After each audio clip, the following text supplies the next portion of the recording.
Heyo guys, what's good, what's happening, and what's going on? I'm trying something a little different for the channel here. I forgot that I have this green screen that straps to the back of a chair, and I thought, I took down the green screen a long time ago. Let's try a green screen type video and see how well that works out. So the other day, I'm sitting at work, and I was chatting to my work friend about an issue that happened last Tuesday while I was on my way to Modern Arnis. So I'm going down the road and I take a right and I start going up the street when I see a cop car coming at me. But what neither of us saw was a guy aggressively backing out of his driveway and who fed the rear end of his car to the side of the cop car. Obviously, that involved cherries turning on. The cop got out of the car, looked at me and did one of these, and I just gave him one of these, and I just backed into the nearest driveway and then turned around and went a different route to get to where I needed to go, luckily still arriving on time. So when I told my friend this, she goes, "Do you know that it's illegal in Ontario to back out of your driveway?" And I went, "What are you talking about? That can't be true. Since I've been driving at the age of 16, I've been backing out of my parents' driveway. I've been backing out of my driveway when I bought this place in 2006. Sometimes I drive out of the driveway, but that's only if I backed into it the night before." So I'm like, that can't be true. I've been doing this since for the past 19, 20 years I've been backing out of driveways. Actually longer than that. I'm like, this ain't right. This is really wrong. So I went and looked it up to see what the heck the bylaw really was. And it's actually, you cannot back out of a driveway if you live on a road that has 80 plus kilometer an hour speed limit. So if you live on a highway per se, or a back road that has a high speed limit of 80 kilometers an hour, you are not permitted by law to back out of the driveway. You have to drive out, because obviously it takes longer to back out, put it in gear and go than it does just to drive out and go, right? So that's just the law there. So I was like, what other whacked out laws are there in Canada? There's got to be some good ones. You guys remember when Arnold Schwarzenegger became the, what the heck do you guys call it? The big MP in, I'm using Canadian terms in the US. I can't remember what you guys call them, but the big guy, the president of, well, I'm going with that logic. The president of California, he passed a bylaw, which surprisingly enough, never existed before, making it illegal to have sex with corpses. He made necrophilia illegal. Prior to him being the big dude in charge, you could totally go to the morgue and just mac daddy a corpse and it was cool. Now it's illegal. Now it's punishable by prison. So that's kind of crazy, right? Well, Canada is not too whacked out itself. Let me tell you, we got some whacked out laws up here that I didn't know about until I found out about them. So let's go ahead and just dive into this because it's pretty crazy. For instance, in the province of Alberta, it's illegal to own a pet rat. You can't. You're not allowed to own a pet rat. I used to own a pet rat. Pre the YouTube days, my ex's friend had a rat. It was, I don't even know what the heck the name of the rat was. I called him Fatty because he was a tank and literally would eat anything. He was going to Australia for 2 weeks and needed somebody to look after the rat. She said, yeah, sure, we'll take him. So, I come home from work one day and there's this cage with this friggin' kitten-sized rat. I mean, this guy was a tank. He was an absolute unit. I just saw this and went, okay, now I gotta wait till she gets home to find out why do we have a rat in the house. So she gets home and I'm like, what's going on? She tells me the story that her friend's on a trip and needed somebody to look after the rat and she said she'd do it. And I'm like, okay. I'm like, is he friendly? Can I pet him? And she's like, well, yeah, he's a pet. So I ended up getting attached to this stupid thing. It was a hooded rat. It was white back, black head, and literally would eat anything you gave it because that's what rats do, right? I would go to McDonald's and buy a Big Mac and I'd get him a cheeseburger and give him a cheeseburger. Probably not the healthiest diet for a rat, but he enjoyed it. So I ended up naming him Fatty because he kind of got larger with me in charge. Well, that 2-week period turned into, 8 months.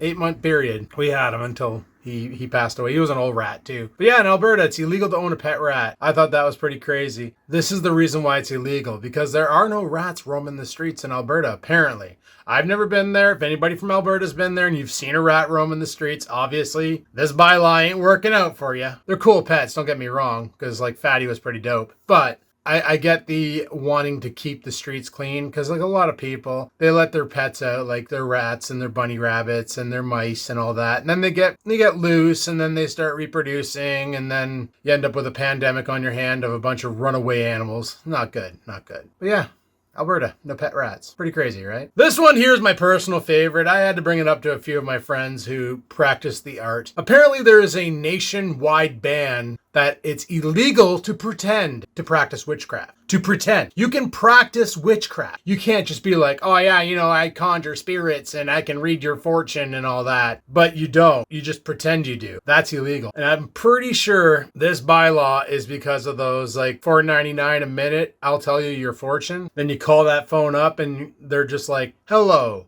welcome to the fortune teller line.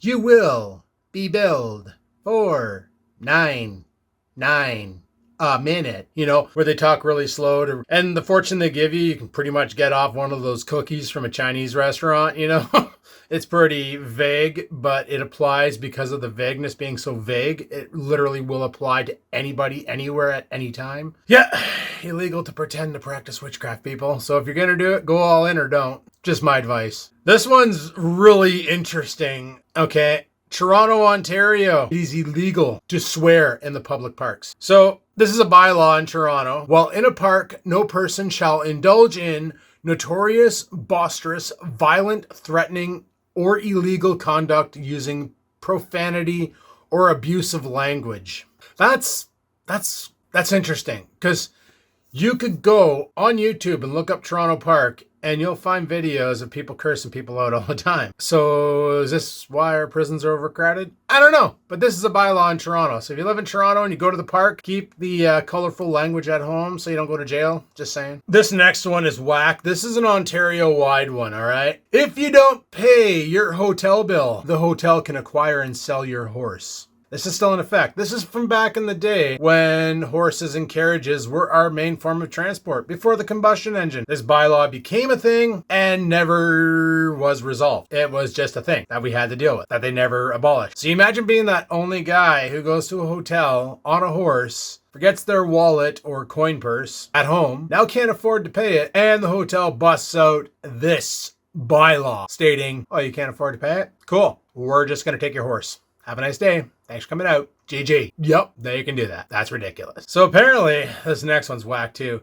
Edmonton, Alberta. It is illegal to let your cat meow or howl outdoors. How the hell are you going to control that? How are you going to control that? Like if your cat gets out and just starts meowing and howling at another cat, what do you do? Like chase it down with a water bottle and just let him have it? Like that's ridiculous. But it is a bylaw that is still in effect. I guess in Edmonton, Alberta, they're having a lot of issues with people who can't sleep at night because cats won't shut the frig up. I don't know, but that's pretty whack. So this one, I don't know if anybody's from Halifax, Nova Scotia. Apparently taxi drivers are not allowed to wear t-shirts.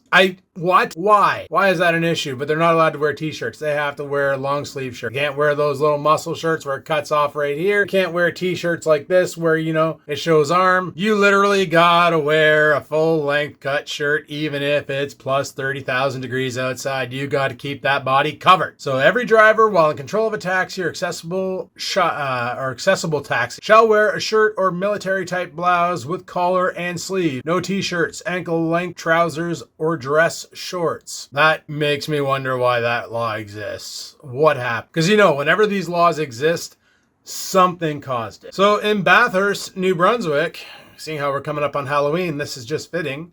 You're not allowed to trick or treat if you're older than 16 years old. So once you hit 16, you're done. No more free candy. Go to Walmart and buy your own. Even if you look like you're 8 years old at 16 because puberty just hasn't set in yet, you're not allowed to trick or treat. That's kind of good and kind of bad. Like honestly, if 16-year-olds are out collecting candy, that means they're not out doing other, mischievous stuff. But hey, it's a bylaw. Obviously, they want it to end. They want it to be trick-or-treatings for the kids and the kids alone. End of story. In New Brunswick, Fredericton, New Brunswick to be exact, it is against the law to wear a snake or a lizard in public. Like you see those pictures of people who have their pet snakes and they got them draped over their shoulders and they're walking around the streets with it. And yeah, you can't do that in New Brunswick. I'm wondering if it's due to the fact that if the snake got away, it would cause some major problems. Like, I don't know what the lizard and snake situation is out there. I've never been out there.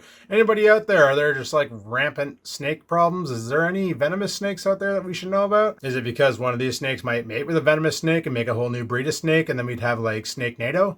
I don't know. Let me know. Okay, this one can't be true. I just came across this one here. In province-wide Alberta, it's against the law to paint a wooden ladder. Why? This is in accordance with Alberta 2009 Occupational Health and Safety Code. The law was put into action to ensure you can tell the condition of such a ladder, since a wooden ladder may be preserved with a transparent protective coating.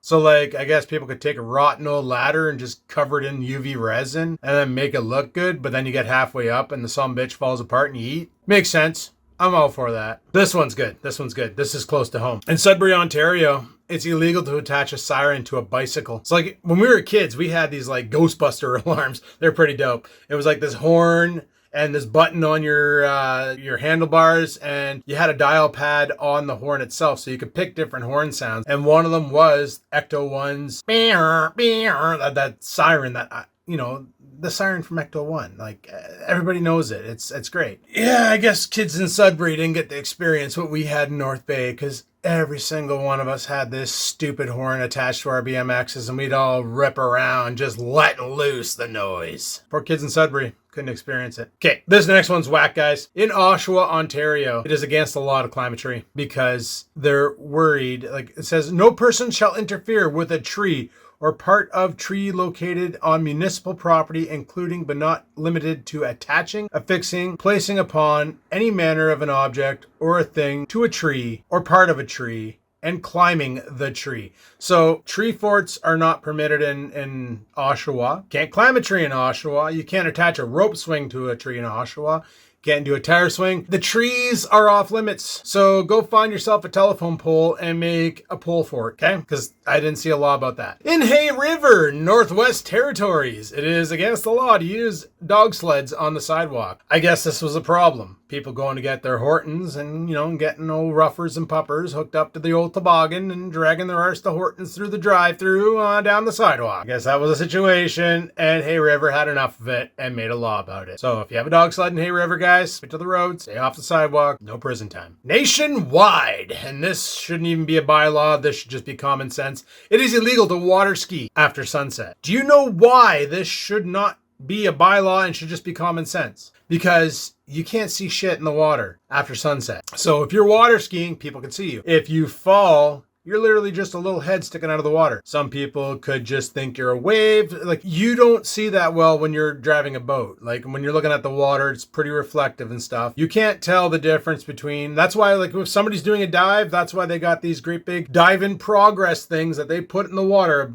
a buoy, and that area is blocked off. You cannot pass a boat within a certain area of that diving. If you're water skiing and you fall, you're going to be hard to spot in the water. So you shouldn't do that after dark. Never. This shouldn't even be a bylaw. That's the dumbest thing that they had to create. And finally, guys, this one here is great, which is upsetting because I may or may not have done this before. It is illegal to challenge someone to a duel and or accept a duel. That's right. You can't walk up to somebody, slap them with your leather glove and be like, I challenge you to a duel. Prison. And then you can't be the party that goes, smack, I accept your challenge to the duel, because also prison. Yeah, that's right. The criminal code states, everyone who challenges or attempts by any means to provoke another person to fight a duel, attempts to provoke a person to challenge another person to fight a duel, or accept challenge to fight a duel, is guilty of indictable offense and liable to imprisonment for a term not exceeding 2 years. So I wonder if this applies to those dickheads at the bar that will just like walk up to you and be like, hey man, push. We should friggin' scrap. Like, that's challenging to a duel. Not in those exact terms of the old ways of slapping the glove and be like, I challenge you to a duel. No, but if somebody comes up and picks a fight with you, picking a fight is challenging to a duel. So what happens then, right? I don't know, guys. These are some pretty whacked out laws in Canada. If you have some whacked out laws that I didn't mention, go ahead and leave them in the comments down below, especially if you're in the United States. Definitely let me know. Like, there's probably some whacked out laws out there that were made back in the day and were never like appealed or removed, even though they don't apply to our current timeline. But let me know down below if you come across any doozies. There's other ones out there. I know there's the one in Toronto about you can't drag your dead horse down York Street. So like if you have a dead horse, find another path. But kind of ridiculous. Anyway, guys, thanks for watching. Hopefully you enjoyed today's video. If you did, click that like button. Any questions, comments, concerns, down below they go. And until next time, guys, live it to win it. And peace the frig out.